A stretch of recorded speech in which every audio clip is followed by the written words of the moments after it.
उस दिन भारत के प्रसंग में आपने कहा कि इस देश की बुनियादी समस्या उसके अंधविश्वास है, और यह कि यह देश समय से 1500 वर्ष पीछे।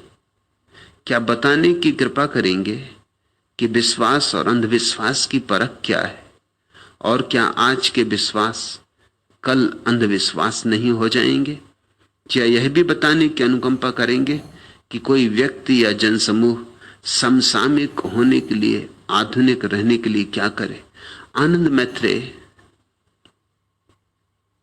जैसे प्रत्येक व्यक्ति जन्मता है और मरता है, उसी तरह प्रत्येक विश्वास एक दिन अंधविश्वास बन जाता है। अंधविश्वास विश्वास की लाश है जिसमें से प्राणों का हंसा उड़ गया।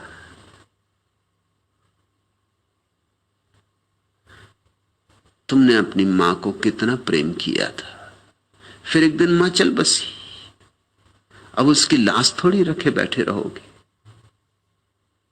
लाश रखोगे तो जीना मुश्किल हो जाएगा, सारा घर बदबू से भर जाएगा। और ऐसी लाशें इकट्ठी करते गए, एक दिन पिता चल बसेंगे। ऐसी लाशें इकट्ठी करते गए तो घर में जीना असंभव हो जाएगा। मुर्दे इतने हो जाएंगे कि जिंदा रहेंगे कहां, जिंदा रहेंगे कैसे? इसलिए मां बड़ी प्यारी थी, लेकिन जब चल बसी तो फिर तुम देर नहीं करते अर्थी बांधने में, और तुम अगर देर करो भी तो मोहल्ले वाले जल्दी से बांधने लगते। आखिर उनको भी तो जीना है। तुम रोने धोने में लगे हो, मोहल्ले के लोग जल्दी से बांस लकड़ी इकट्ठा करने लगते, क्योंकि उनके घर जब कोई मरता तब तुम बांस लकड़ी इकट्ठा कर देते हो। ये पारस्परिक लेन देन। देर नहीं लगती, कोई मरा कि लाश उठी। पल पल घर में लाश रखना कठिन हो जाता। और ऐसा नहीं कि तुम्हें मां से प्रेम न था, खूब था प्रेम, छाती पीट के रो रहे हो, मगर फिर भी रोते रहोगे और ले चले हंडिया लटकाकर। रोते रहोगे और चढ़ा दोगे जाकर अर्थी पर, रोते रहोगे और आग लगा दोगे। ये करना ही होगा। ऐसी ही अवस्था विश्वास और अंधविश्वास की। विश्वास जीवंत जब होता है सत्य,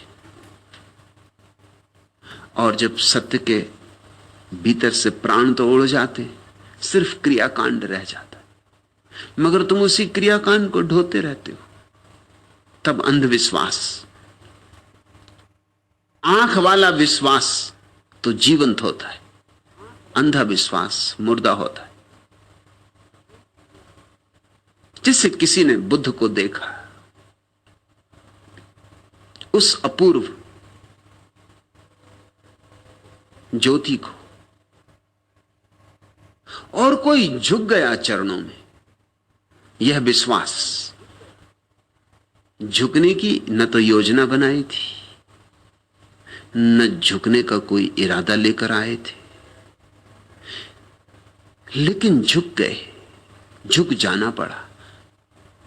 ज्योति ऐसी थी, प्रभा ऐसी थी,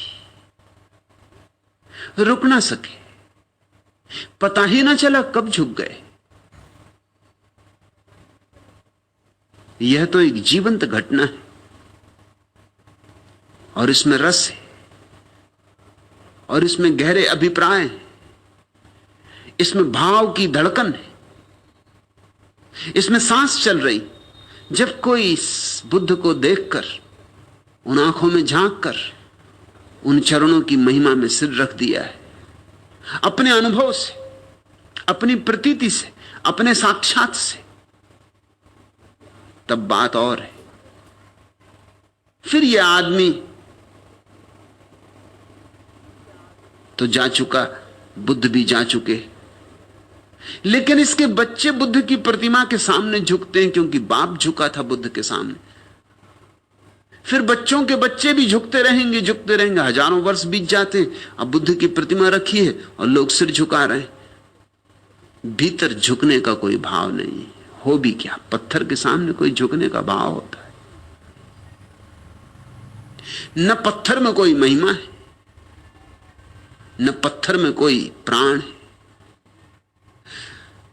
वह तो बुद्ध की महिमा थी, वह तो बुद्ध का अवतरण था, जिसके सामने तुम्हारा कोई पुरखा झुका था।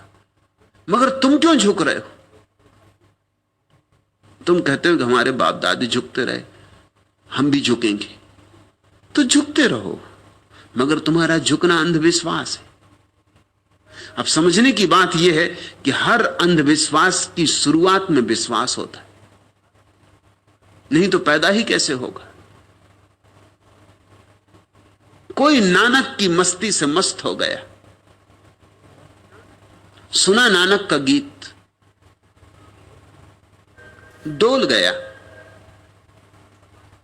नाच गया मन, बहार छा गई, वसंत आ गया। उस वसंत में झुक जाना ही पड़ा।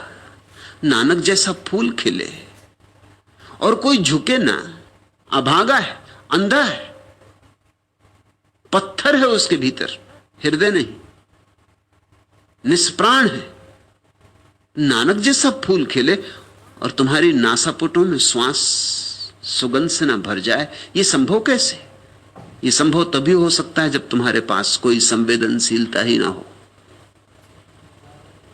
अगर थोड़ी भी संवेदनशीलता है, थोड़ा भी मनुष्य तुम्हारे भीतर जागृत है, जीवित है, तो झुकोगे ही। लेकिन फिर सदियां बीत गई, अब नानक नहीं, नानक की मूर्ति भी नहीं, लेकिन कोई गुरु ग्रंथ के सामने झुक रहा है। मैं एक पंजाबी घर में मेहमान था। सुबह सुबह उठ के स्नान करने जा रहा था, तो बीच के कमरे से जिससे मुझे गुजरना पड़ा, वहां देख के मैं हैरान हुआ। गुरु ग्रंथ के लिए उन्होंने बड़ा एक सिंहासन बनाया हुआ था। नानक को हृदय के सिंहासन पे बिठाया था, वह तो समझ में आता है, मगर अब किताब को सिंहासन पे बिठा दिया है। वहां तक भी बात ठीक कि चलो तुम्हारा आदर है।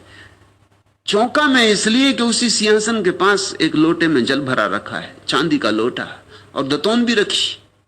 मैंने पूछा कि ये क्या है, ये किस लिए रखी? तो उन्होंने कहा गुरु ग्रंथ साहब के लिए दतौन। अब हद हो गई, तुमने नानक के लिए जाके लोटे में दतौन का पानी ले गए होते, चांदी का सोने का लोटा ले गए होते, समझ में आती बात। अब किताब के लिए दतौन रख रहे हो? तुम होश में हो कि तुम पागल हो गए हो? मगर इसी तरह होता है। मैंने सुना एक आदमी मरा, उसकी आदत थी कि भोजन के बाद रोज उठ के अपनी दांत साफ करता था एक लकड़ी के टुकड़े से। उसके बच्चे छोटे छोटे थे, बाप मर गया, मां पहले ही मर गई थी। बच्चों को कुछ और ज्यादा याद न था, लेकिन एक बात बराबर उन्हें याद थी कि आले में चौके के बाहर ही एक लकड़ी का टुकड़ा रखा रहता था, और पिता रोज भोजन के बाद उस टुकड़े के साथ कुछ करता था। क्या करता था पता नहीं, लेकिन जरूर कोई बात राज की रही होगी। तो उन्होंने लकड़ी का टुकड़ा रखा। अब जब बाप की याद में रखना है तो साधन लकड़ी का टुकड़ा क्या रखना, उन्होंने चंदन की लकड़ी का टुकड़ा रखा। और जब रख ही रहे हैं तो छोटा मोटा क्या रखना, उन्होंने चंदन की बड़ी लकड़ी का एक टुकड़ा रखा, खूब नक्काशी करवा के। अब उसका कोई भी संबंध ना रहा दांत के साफ करने से, उससे दांत साफ हो भी नहीं सकते, दांत से कुछ लेना देना भी ना रहा। फिर बच्चे बड़े हुए, उन्होंने नया मकान बनवाया, धन कमाया। अब नए मकान में उन्होंने सोचा कि आले में रखा है, ये याददाश्त है अपने पुरखों की, तो क्यों ना एक छोटा सा मंदिर बना ले। बात जची सभी को, और अब धन भी पास में था, तो उन्होंने एक संगमरमर का छोटा सा मंदिर ही बना लिया। उन्होंने कहा आले में क्या रखना, बाप दादे गरीब थे तो ठीक। अब मंदिर बन गया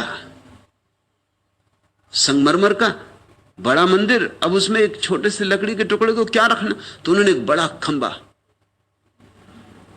पूरा झाड़ का झाड़ ले आए होंगे कटवा के चंदन का, उस पर खूब नक्काशी करके उसको लगा दिया। मैंने सुना है कि अब उसकी पूजा चलती, घंटा बजता, पुजारी आता, फूल चढ़ाए जाते। अब किसी को याद ही नहीं कि कहां से शुरुआत हो गई थी बात की। जो भी इस जगत में तुम्हें अंधविश्वास दिखाई पड़ रहे हैं, उनका प्रारंभ तो जरूर कभी विश्वास से ही हुआ था। कहीं ना कहीं, चाहे कितनी ही बात खो गई हो, चाहे आज खोजना भी संभव ना रह जाए, चाहे आज हमारे पास उपाय भी ना रह गए हों कि हम परत दर परत इतिहास में उतर कर उनकी खोज कर सकें, लेकिन कहीं न कहीं प्रारंभ में कोई न कोई छोटी न मोटी बात रही होगी जिसमें कुछ सत्य था और जिसको किसी ने साक्षात्कार किया था, लेकिन फिर पीछे सभी चीजें अंधविश्वास हो जाती। विश्वास का अर्थ होता है जो तुम्हारे अनुभव से घटित हो। अब मेरे पास लोग आते, कोई मां ने सन्यास ले लिया, वो अपने बेटे को ले आती कि इसको भी सन्यास दे। बेटा भाग रहा है, वो उसको पकड़ रही कि इसको सन्यास दे। बेटा बैठ नहीं रहा है, बेटा उठ उठ जा रहा है, वो उसको जबरदस्ती बिठा रही कि इसको सन्यास दे।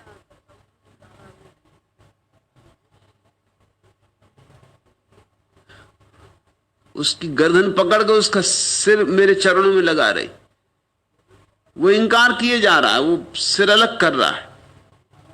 अब ये कोई सन्यास होगा? अब इसको मैं मना करूं तो दुखी होती, इसको मैं कहूं कि नहीं तो दुखी होती। और मैं जानता हूं उसकी भी अड़चन, क्योंकि वो कहती है कि घर में बेटा माला मांगता है, ये कहता हम भी गेरुआ वस्त्र पहनेंगे, हम भी माला पहनेंगे, तो मेरी झंझट खड़ी कर रखी। मगर इस मां ने तो होशपूर्वक बोधपूर्वक सन्यास लिया है, इस बेटे पर जबरदस्ती थोपा जा रहा है। ये यहीं के यहीं विश्वास और अंधविश्वास दोनों हुए जा रहे हैं। ये कल मां विदा हो जाएगी और ये बेटा सन्यासी रह जाएगा। ये सन्यासी बिल्कुल थोथा होगा, इसका कोई मूल्य नहीं होगा, कोई अर्थ नहीं होगा। मगर इसको जिद रहेगी, अकल रहेगी कि हमारी मां सन्यासी थी, अब मां से कोई गद्दारी थोड़ी करेंगे, तो पहनेंगे कपड़ा।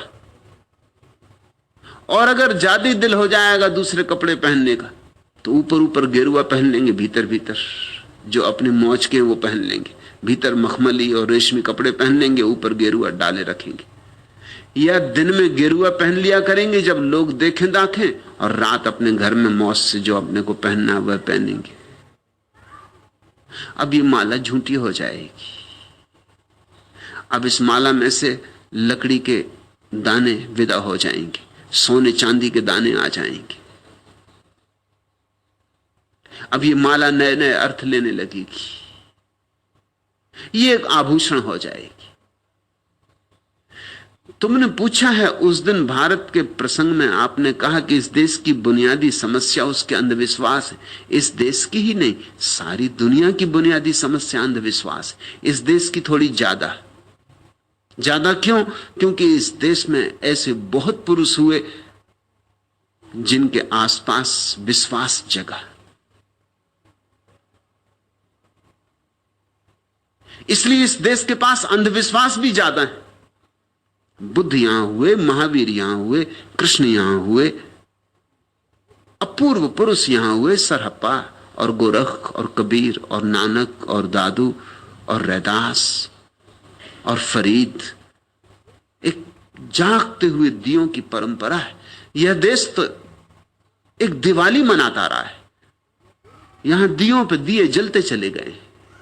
जहां इतने दिए जले वहां स्वभाव तो बहुत से बुझे दियों की पूजा भी होगी। दिए जब जलेंगे तो एक दिन बुझेंगे, और इतनी हिम्मत हम नहीं जुटा पाते कि जब दिया बुझ जाए तो उसका निर्वाण कर दें, उसको चले जाएं और सागर में बहा दें, नमस्कार कर लें। इतनी हिम्मत हम नहीं जुटा पाते, कोई भी नहीं जुटा पाता। मोह लग जाते, आसक्तियां बंध जाती, भय भी पकड़ जाते।